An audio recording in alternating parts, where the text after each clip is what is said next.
Good evening, and thank you for joining us. We're going to begin with breaking news, another devastating milestone in the pandemic, and a clear sign the country is now facing another rapid surge of coronavirus. As we come on the air tonight, the U.S. has reached more than 8 million confirmed cases of the virus, adding 1 million new infections in less than a month. And in what feels like a cruel sequel to the height of the pandemic, for the second time this week, the U.S. recorded more new cases in 24 hours than it has on a single day in months, more than 63,000 on Thursday alone. Well, tonight, hospitalizations are climbing in 42 states, with rural communities especially hit hard. And doctors in the Midwest tell us they are now at a breaking point, forced to turn away patients from overflowing ICUs. We're also learning tonight that any hope for a vaccine before Election Day is dwindling, as Pfizer, the front runner to deliver a vaccine early, now says its shot won't be ready for approval until the end of November.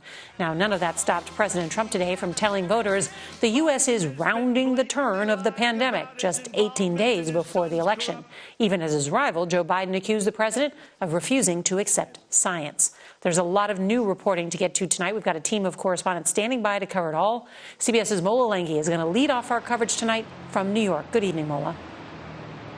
Well, good evening, Nora. As some hospitals are overwhelmed by new coronavirus cases, doctors are pleading with governors in some of the hardest hit Midwestern states to make masks mandatory in public. On the front lines in Kansas City, we're bursting at the seams. 8 hospitals are now turning away patients. ER Dr. Mark Larson heads the city's COVID response team.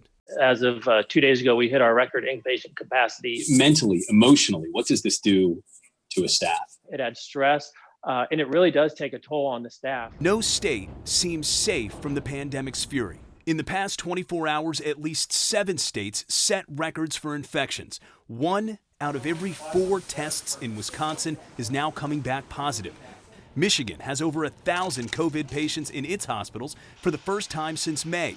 New Mexico is now reporting a second straight day of record-breaking cases and hospitalizations. We're not succeeding at combating the virus. This is the most serious emergency that New Mexico has ever faced. In Ohio, 29 of the state's counties are now under the highest state of alert. New cases are at their highest rate since the pandemic began. There's a red tide flowing all over the state of Ohio. In North Dakota, just 22 ICU beds remain in the entire state. We are having a significant crunch in our hospital system. Canadian Prime Minister Justin Trudeau says the border with America will remain closed until the U.S. can get COVID under control. So far, at least 32 college football games have been postponed, including tomorrow's showdown between Florida and LSU. And this from the Mayo Clinic, throwing a big scare into Halloween plans. Their advice: no trick-or-treating and no indoor Halloween parties. As the pandemic rages and hospitals brace for the next surge, doctors say so much of what's happening now is preventable. It's exceedingly frustrating when there are these super spreader events. It's just irresponsible and it's insensitive to not take the extra time to put that little piece of fabric on there.